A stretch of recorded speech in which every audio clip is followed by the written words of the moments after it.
ini udah mulai tuh. Terus langsung jenengan masuk ke tadi Zoom. Masuk Zoomnya mana? Zoomnya mana tuh? Masuk browser tuh. Ini ditutup sama jenengan? Enggak nutup kok. Mana? Enggak ada. Berarti ini ulangin saya cepet kok sekarang. Ya kan Bu? Nah ini namanya kamera zoom ya harusnya ya Bu? Nah,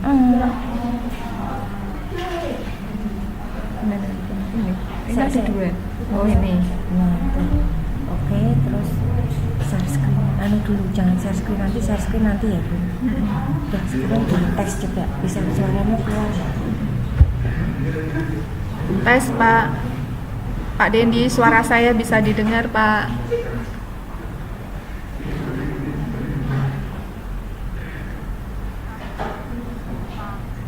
Bisa Bu. Bisa. Udah. Iya. Langsung saya mulai ya Pak. Cuman nggak muncul di sini nggak apa-apa ya. Nggak dengar kok Bu. Enggak apa-apa. Kan jenengan pengajar utama. Mereka dengarkan jenengan. Enggak apa-apa. Aduh, TV monitor sudah 100 ya? Iya, sudah. Ini ada namanya Bu, koneksinya.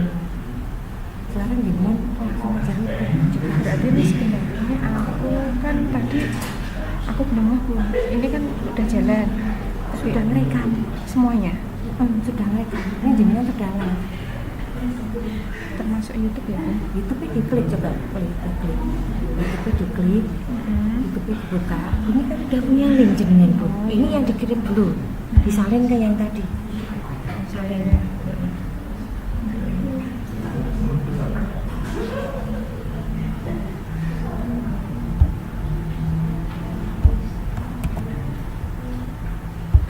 Keluar ini. Cuman nggak Tadi kan nggak dengar. Cuman nggak dengar suara sini. Nggak apa-apa. Kan jenengan utama. Nanti perhatikan di sini ya. Yang di kelas ini. Sekarang masuk ke ini lagi Zoom. Masuk Zoom. Jenengan mulai. Share screen dulu. Ini pun. Mana?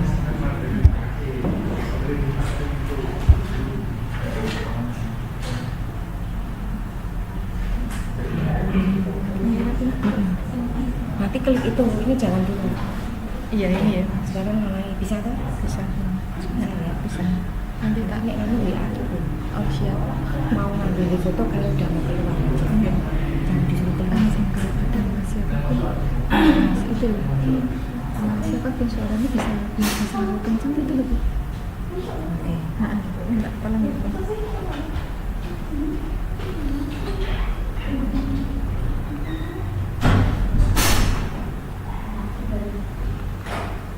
Bentar ya Mas Mbak semuanya. Ini masih kaitannya kendala yang apa itu teknis ya. Suaranya belum terdengar seperti itu ya.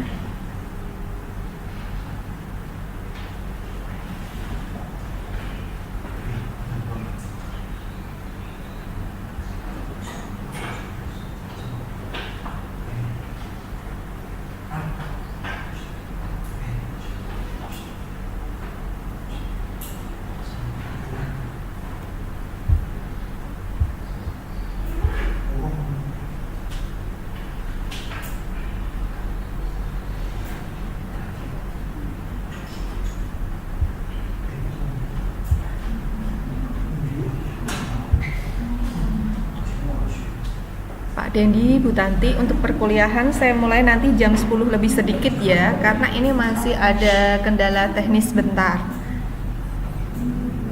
Terima kasih.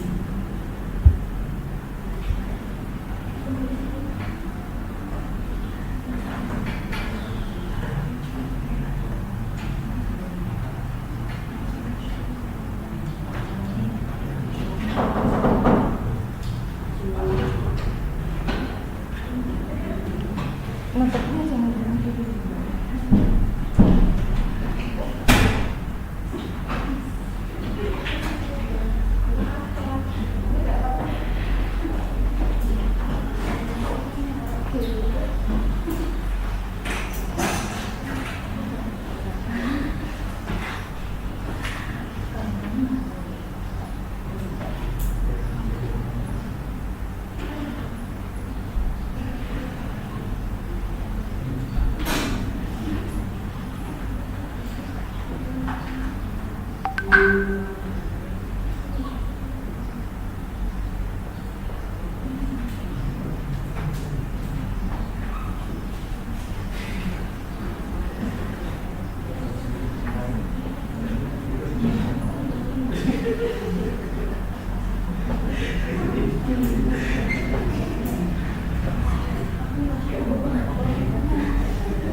Ini nggak tahu dekat Mas Adit.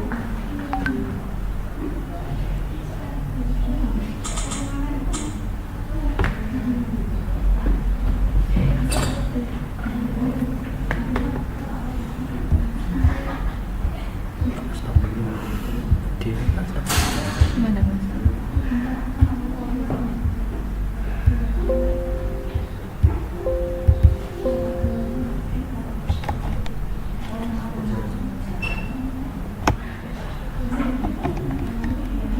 Resepnya yang bagus, yang bagus ya. Lalu penempatannya juga yang bagus.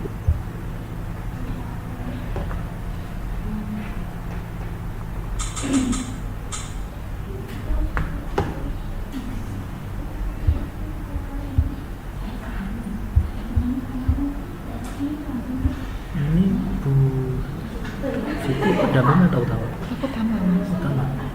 Kalau utama kan nggak butuh Suara. titik. Ya, dia otomatis kalau terdengar enggak gitu. Kan otomatis harus muncul Mas. Kalau nggak muncul nggak apa-apa juga. Nggak apa-apa sih. Nggak apa-apa. Ya sudah Mas, nggak apa-apa Mas. Yang penting itu ucapan bisa kedengeran. Yang penting gitu ya. Iya.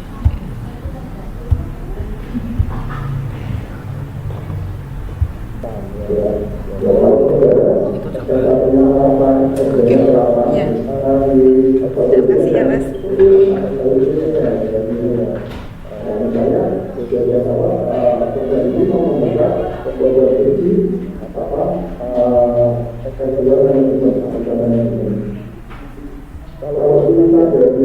Selamat pagi, Pak Babang.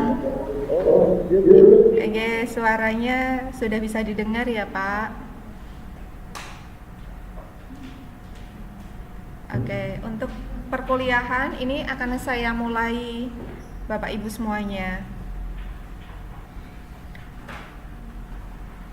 Pak Dendi.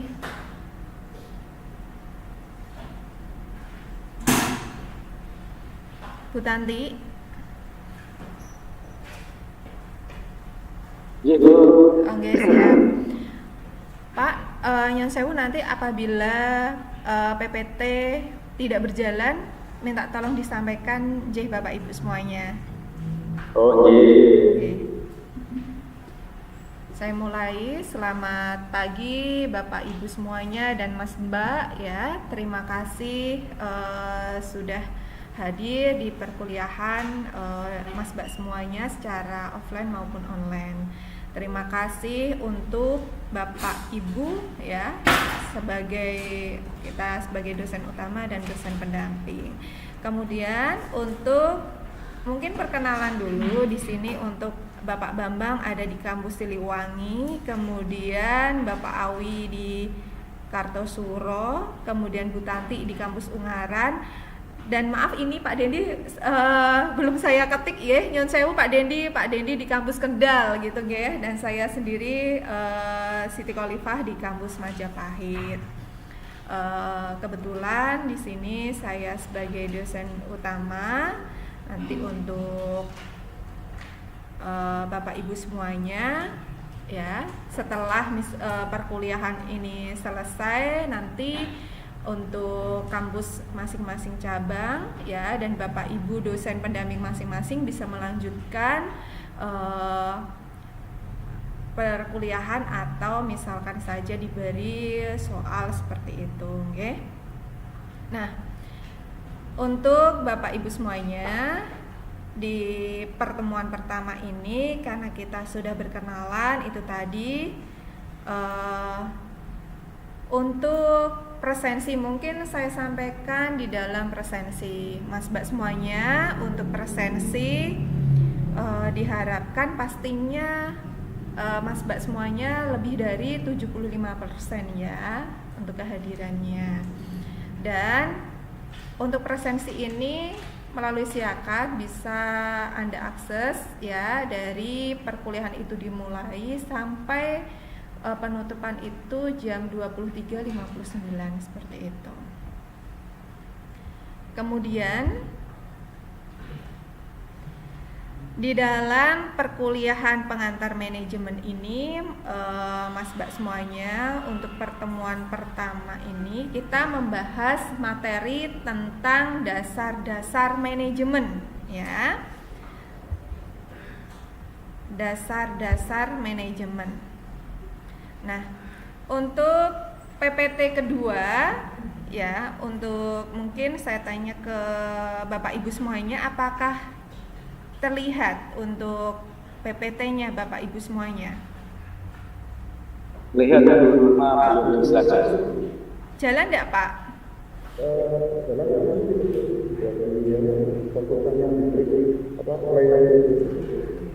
Oke, yang penting jalan dulu ya Pak ya. Kemudian untuk tujuan pembelajaran, di sini mahasiswa mampu menjelaskan dan memahami mengenai yang pertama adalah pengertian manajemen, kemudian fungsi manajemen, prinsip dasar manajemen, sarana manajemen, proses manajemen, dan fungsi organisasi. Inilah tujuan pembelajarannya Mas Mbak semuanya. Jadi mahasiswa itu pastinya diharapkan mampu dan menjelaskan ya. Kemudian untuk apa itu manajemen? Nah, manajemen ini menurut pakar ahli ya, ada menurut Griffin dan menurut Indartono ya. Untuk Bapak Ibu semuanya, tadi yang pastinya kaitannya tentang pengantar manajemen ya, yang pastinya sudah tahu yang harus dipahami oleh mahasiswa dan apa itu tadi pengertian manajemen ya menurut Griffin. Nah, menurut Griffin ini adalah proses perencanaan, pengorganisasian, kemudian pengontrolan dan sumber daya untuk mencapai sasaran secara efektif dan efisien. Ya, ini menurut Griffin.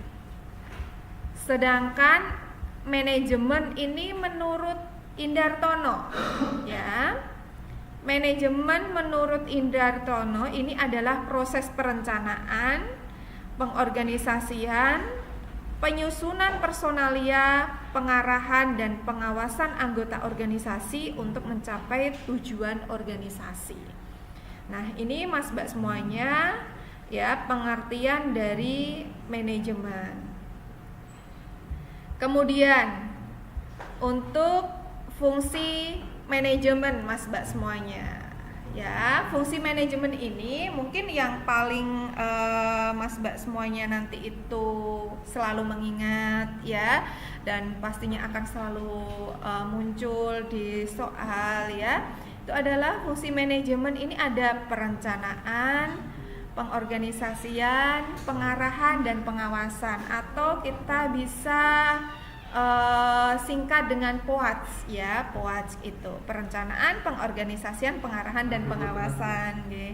Kemudian Mas Mbak semuanya pastinya akan mengetahui apa itu perencanaan. Nah, perencanaan adalah memikirkan apa yang akan dikerjakan dengan sumber daya yang dimiliki. Kemudian menentukan tujuan dan cara untuk mencapai tujuan tersebut. Ya, ini perencanaan.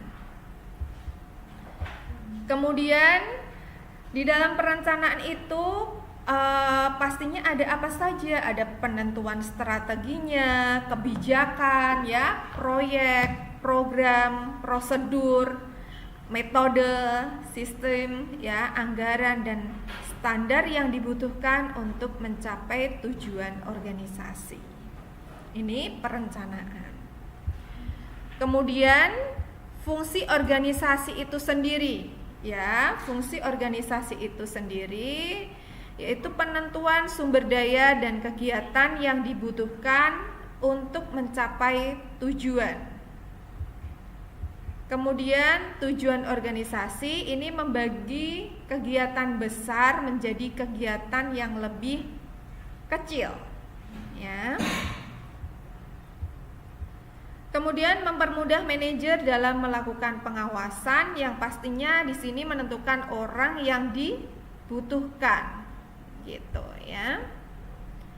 Kemudian Mas Mbak semuanya, setelah Anda mengetahui dari fungsi organisasi ini ya, di mana fungsi organisasi dari penentuan sumber daya ini tadi tujuannya, kemudian pastinya di sini menentukan tugas apa yang akan dikerjakan, ya, siapa yang harus mengerjakannya dan bagaimana tugas dikelompokkan, siapa yang bertanggung jawab. Kemudian untuk pengarahan ini adalah tindakan untuk mengusahakan agar semua anggota kelompok itu berusaha mencapai sasaran sesuai dengan perencanaan manajerial dan perusahaan. Ini pengarahan ya. Kemudian setelah pengarahan ya, ada perencanaan, pengarahan dan pengawasan ya. Pengawasan ini apa? Pengawasan itu membantu manajemen menyelesaikan tanggung jawabnya secara efektif dengan melaksanakan analisa, penilaian, rekomendasi dan laporan ya. Penetapan standar pelaksanaan ini menentukan ukuran pelaksanaan ya, mengukur pelaksanaan, membandingkan dengan standar, mengambil tindakan koreksi bila ada penyimpangan. Kemudian untuk prinsip manajemen menurut Henry Fayol ya. Tadi Mas Mbak semuanya pasti masih ingat di dalam fungsi-fungsi manajemen ya. Ada berapa Mas Mbak semuanya? Ada 4 ya. Kemudian ada pembagian kerja untuk prinsip manajemen ini, kemudian wewenang, tanggung jawab, ya, disiplin, kesatuan perintah, kesatuan pengarah, mengutamakan kepentingan organisasi, ya, pembayaran upah yang adil, pemusatan, hierarki, ya, tata tertib, keadilan, stabilitas kondisi karyawan dan inisiatif. Inilah prinsip manajemen ya, prinsip manajemen. Kemudian di dalam prinsip manajemen itu tadi Mas Mbak semuanya, yang pertama tadi adalah pembagian kerja. Pembagian kerja ini prinsip manajemen Henry Fayol. Yang pertama itu didasarkan pada teori bahwa jika seorang karyawan itu diberi tugas tertentu untuk dilakukan, mereka itu akan menjadi lebih efisien dan terampil di dalamnya. Ini bertentangan dengan budaya multitasking, di mana seorang karyawan itu diberi begitu banyak tugas untuk dilakukan sekaligus. Kemudian untuk menerapkan prinsip ini sebagai efektif, kita lihat rangkaian keterampilan saat ini dari setiap karyawan dan pastinya diberikan mereka tugas yang dapat mereka kuasai. Jadi pembagian kerja ini Mas Mbak semuanya ya, untuk kaitannya tentang menerapkan prinsip yang efektif itu diberikan tugas pastinya yang mereka kuasai ya. Ini akan membantu mereka menjadi lebih produktif, terampil dan efisien dalam jangka panjang. Yang kedua adalah otoritas. Prinsip manajemen Henry Fayol ini menyatakan bahwa seorang manajer itu perlu memiliki otoritas yang diperlukan untuk memastikan bahwa instruksinya itu dilakukan oleh karyawan ya. Jika manajer tidak memiliki otoritas apapun, maka mereka akan kekurangan kemampuan untuk menyelesaikan pekerjaan apapun. Namun, otoritas ini harus disertai dengan tanggung jawab. Kemudian menurut Henry Fayol, harus ada keseimbangan antara wewenang dan tanggung jawab. Jika ada lebih banyak wewenang daripada tanggung jawab, karyawan akan frustasi. Jika ada lebih banyak tanggung jawab daripada wewenang, manajer akan merasa frustasi. Nah, ini untuk otoritas. Kemudian yang ketiga adalah disiplin. Prinsip ini menyatakan bahwa disiplin itu diperlukan agar setiap organisasi itu dapat berjalan secara efektif. Untuk memiliki karyawan yang disiplin, manajer itu perlu membangun budaya yang pastinya saling menghormati, ya. Kemudian harus ada seperangkat aturan organisasi, filosofi, dan struktur yang harus dipenuhi oleh semua orang. Aturan pembengkakan atau slacking, ya, tidak boleh diizinkan di organisasi manapun. Untuk mencapai hal tersebut diperlukan pengawasan yang baik dan penilaian yang tidak memihak. Yang keempat adalah kesatuan komando. Prinsip ini menyatakan bahwa harus ada rantai komando yang jelas dalam organisasi. Karyawan harus jelas tentang instruksi siapa yang harus diikuti, ya. Menurut Fayol, seorang karyawan itu seharusnya menerima perintah hanya dari satu manajer. Jika seorang karyawan bekerja di bawah 2 manajer atau lebih, maka otoritas, disiplin, stabilitas terancam. Selain itu, hal ini akan menyebabkan runtuhnya struktur manajemen dan menyebabkan karyawan mengalami burnout. Yang kelima adalah kesatuan arah, ya, kesatuan arah. Prinsip manajemen Harry Fayol ini menyatakan bahwa pekerjaan yang harus dilakukan itu harus diatur sedemikian rupa sehingga karyawan bekerja secara harmonis menuju tujuan yang sama, menggunakan satu rencana di bawah arahan satu manajer. Misalnya, jika Anda memiliki serangkaian aktivitas pemasaran seperti periklanan, penganggaran, promosi penjualan, dan lain-lain, itu harus ada satu manajer yang menggunakan satu rencana untuk semua aktivitas pemasaran. Kemudian aktivitas yang berbeda ini dapat dipecah untuk sub-manajer yang berbeda. Tetapi semuanya itu harus bekerja menuju tujuan bersama di bawah arahan satu orang utama yang bertanggung jawab atas semuanya. Kemudian kepentingan kolektif dibanding kepentingan individu. Prinsip ini menyatakan bahwa kepentingan keseluruhan tim itu harus didahulukan daripada kepentingan pribadi, ya. Kemudian kepentingan organisasi itu tidak boleh disabotase oleh kepentingan individu. Maka jika ada yang nakal, organisasi pun akan runtuh, ya. Kemudian yang ketujuh adalah remunerasi. Prinsip manajemen Henry Fayol ini menyatakan bahwa karyawan itu harus dibayar dengan upah yang adil untuk pekerjaan yang mereka lakukan, ya. Organisasi manapun yang membayar rendah pekerjaannya ini akan berjuang untuk memotivasi dan mempertahankan pekerjaan yang berkualitas.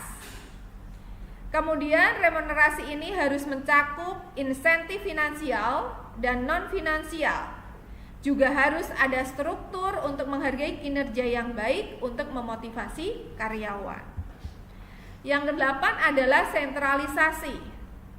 Sentralisasi mengacu pada konsentrasi kekuatan di tangan otoritas dan mengikuti pendekatan top bottom, ya, untuk manajemen. Dalam desentralisasi, wewenang ini didistribusikan ke semua tingkat manajemen. Dalam konteks modern, tidak ada organisasi yang dapat sepenuhnya tersentralisasi atau terdesentralisasi. Sentralisasi ini penuh berarti bahwa orang-orang di bawah itu tidak memiliki wewenang atas tanggung jawab mereka. Demikian pula desentralisasi lengkap berarti tidak akan ada otoritas yang lebih tinggi untuk mengendalikan organisasi. 9 adalah rantai skalar atau hierarki. Rantai skalar mengacu pada rantai komunikasi yang jelas antara karyawan dan atasan mereka. Karyawan harus tahu di mana mereka itu berdiri dalam hierarki organisasi dan siapa yang harus dituju dalam rantai komando.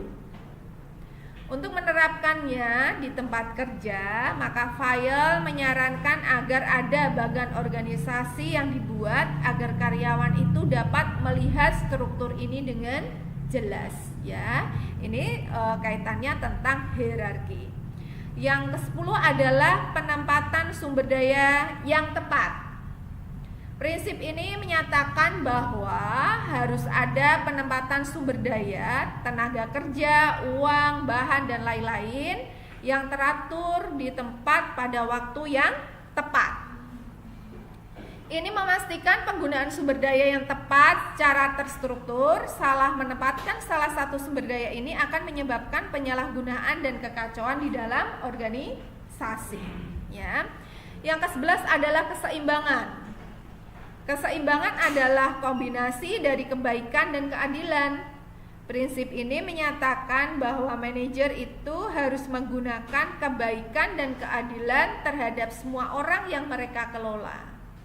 Ini menciptakan loyalitas dan pengabdian di antara karyawan terhadap organisasi tempat mereka bekerja.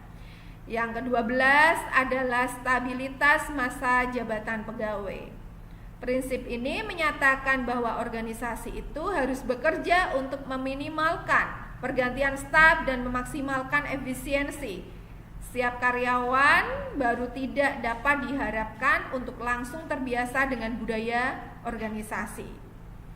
Mereka perlu diberi waktu untuk cukup menyelesaikan pekerjaan mereka agar menjadi efisien. Baik karyawan lama maupun baru, itu juga harus dipastikan keamanan kerjanya karena ketidakstabilan dapat menyebabkan inefisiensi. Yang ke-13 adalah inisiatif. Ya, prinsip ini menyatakan bahwa semua karyawan itu harus didorong untuk menunjukkan inisiatif. Ketika karyawan mengatakan tentang cara terbaik mereka dapat melakukan pekerjaan mereka, mereka merasa termotivasi dan dihormati. Organisasi harus mendengarkan kekhawatiran karyawan. Mereka mendorong mereka itu mengembangkan dan pastinya melaksanakan rencana perbaikan. Yang ke-14 adalah semangat kesatuan. Nah, semangat kesatuan ini pastinya menurut Fayol menyatakan bahwa manajemen itu harus menciptakan persatuan, semangat, ya, kerjasama di antara karyawan. Semangat tim adalah sumber kekuatan yang terbesar dalam organisasi. Karyawan yang bahagia dan termotivasi itu lebih cenderung menjadi produktif dan efisien. Kemudian ada sarana manajemen, Mas Mbak semuanya. Sarana manajemen ini ada money, material, kemudian machine, ya, ada metode, ya, market. Dimana ini adalah sarana manajemen yang pastinya Mas Mbak semuanya, ya, di sini sangat berpengaruh sekali, ya. Kemudian ada proses manajemen. Nah, proses manajemen ini dari proses perencanaan, ya. Pasti Mas Mbak semuanya tadi ingat di dalam fungsi manajemen. Nah, ini adalah proses manajemennya. Proses manajemen meliputi gagasan bahwa manajemen itu mengantisipasi, ya, berbagai kondisi seperti peluang dan kendala di masa depan dan berusaha menetapkan lebih dulu apa yang harus dilakukan dan apa yang harus dicapai. Kemudian proses pengorganisasian. Nah, proses pengorganisasian ini menempatkan orang, sarana, dan sumber daya dalam suatu hubungan yang kondusif untuk bekerja sama untuk mencapai tujuan.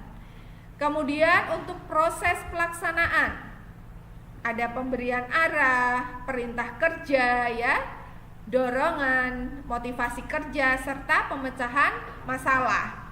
Ada kemudian setelah proses pelaksanaan ini ada proses pengendalian. Untuk proses pengendalian ini ada dari pengamatan, ya, mencermati laporan, melakukan inspeksi supaya pekerjaan itu di semua bagian sesuai dengan persyaratan kualitas dan ketentuan rencana hasil dan sesuai dengan anggaran biaya. Kemudian setelah Anda tadi sudah mengetahui Mas Mbak semuanya ya, kaitannya tentang manajemen ya, ini sekarang organisasi ya. Organisasi ini kita lihat ya. Organisasi adalah suatu pola hubungan yang melalui orang-orang di bawah pengarahan atasan untuk mengejar tujuan bersama. Kemudian untuk organisasi merupakan suatu sistem aktivitas kerjasama yang dilakukan oleh 2 orang atau lebih. Kemudian organisasi adalah kesatuan sosial yang dikoordinasikan secara sadar dengan batasan relatif dapat diidentifikasi yang bekerja terus-menerus untuk mencapai tujuan bersama. Ya, itu tadi menurut 3 pakar ahli ya. Maka Mas Mbak semuanya kita lihat organisasi, dalam berorganisasi itu setiap individu itu harus dapat berinteraksi dengan semua struktur yang terkait, baik itu secara langsung maupun secara tidak langsung ya. Kemudian agar dapat berinteraksi secara efektif, pastinya setiap individu itu dapat berpartisipasi pada organisasi yang bersangkutan. Ini interaksi individu secara efektif. Sedangkan partisipasi pada organisasi ini Mas Mbak semuanya, dengan partisipasi setiap individu itu dapat lebih mengetahui hal-hal apa yang harus dilakukan. Nah ini Mas Mbak semuanya ketika di dalam organisasi. Kemudian partisipasi. Partisipasi itu dapat diartikan sebagai keterlibatan mental, pikiran, dan emosi atau perasaan seseorang dalam suatu kelompok yang mendorong untuk memberikan sumbangan kepada kelompok dalam usaha mencapai tujuan serta turut bertanggung jawab terhadap usaha kelompok yang bersangkutan. Sedangkan unsur penting partisipasi, ya, partisipasi ini menurut Davis itu partisipasi atau keikutsertaan ini merupakan suatu keterlibatan mental dan perasaan, lebih dari keterlibatan secara jasmaniah, ya. Kesediaan memberi sesuatu sumbangan kepada usaha mencapai tujuan kelompok. Ini berarti bahwa terdapat rasa senang dan sukarela untuk membantu kelompok. Tanggung jawab. Unsur tersebut merupakan unsur yang menonjol dari rasa ya menjadi anggota. Artinya ada rasa sense of belonging ya. Kemudian syarat mutlak di dalam partisipasi berjalan secara efektif ya. Yaitu ada waktu, kemudian di mana itu diperlukan waktu memahami pesan yang disampaikan oleh pemimpin. Jadi pesan tersebut itu mengandung informasi mengenai apa, bagaimana, dan pasti serta mengapa diperlukan peran serta. Apabila dalam kegiatan partisipasi ini diperlukan dana perangsang, maka hendaknya dibatasi seperlunya agar tidak menimbulkan kesan memanjakan yang akan menimbulkan efek negatif. Kemudian untuk subjek partisipasi ini hendaknya juga relevan atau berkaitan dengan organisasi di mana individu tersebut itu tergabung. Partisipasi harus memiliki kemampuan ya untuk berpartisipasi dalam arti kata yang bersangkutan itu memiliki luas lingkup pemikiran dan pengalaman yang pastinya sama dengan komunikator. Dan kalaupun belum ada, maka unsur-unsur itu ditumbuhkan oleh komunikator. Kemudian partisipasi itu harus memiliki kemampuan untuk melakukan komunikasi timbal balik. Misalnya menggunakan bahasa yang sama atau yang sama-sama dipahami, sehingga tercipta pertukaran pikiran yang efektif atau berhasil. Kemudian para pihak yang bersangkutan itu bebas di dalam melaksanakan peran serta tersebut sesuai dengan persyaratan yang telah ditentukan. Bila partisipasi diadakan untuk menentukan suatu kegiatan, hendaknya didasarkan kepada kebebasan dalam kelompok. Artinya tidak dilakukan pemaksaan atau penekanan yang dapat menimbulkan ketegangan atau gangguan dalam pikiran atau jiwa pihak-pihak yang bersangkutan. Hal ini didasarkan kepada prinsip bahwa partisipasi adalah bersifat persuasif, ya. Oke, terima kasih untuk Mas Mbak semuanya dan Bapak Ibu yang sudah menampingi di kampus masing-masing cabang. Untuk Pak Dendi, Bu Tanti, Pak Awi, dan kemudian Pak Bambang, terima kasih untuk perkuliahan di pagi hari ini.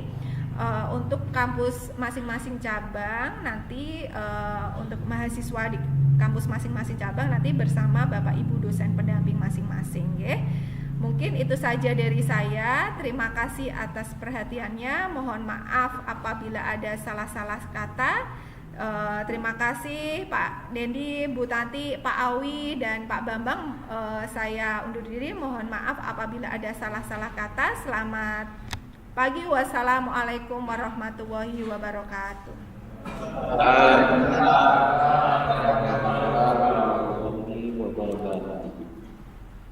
Izin live ya Pak, Bapak Ibu semuanya.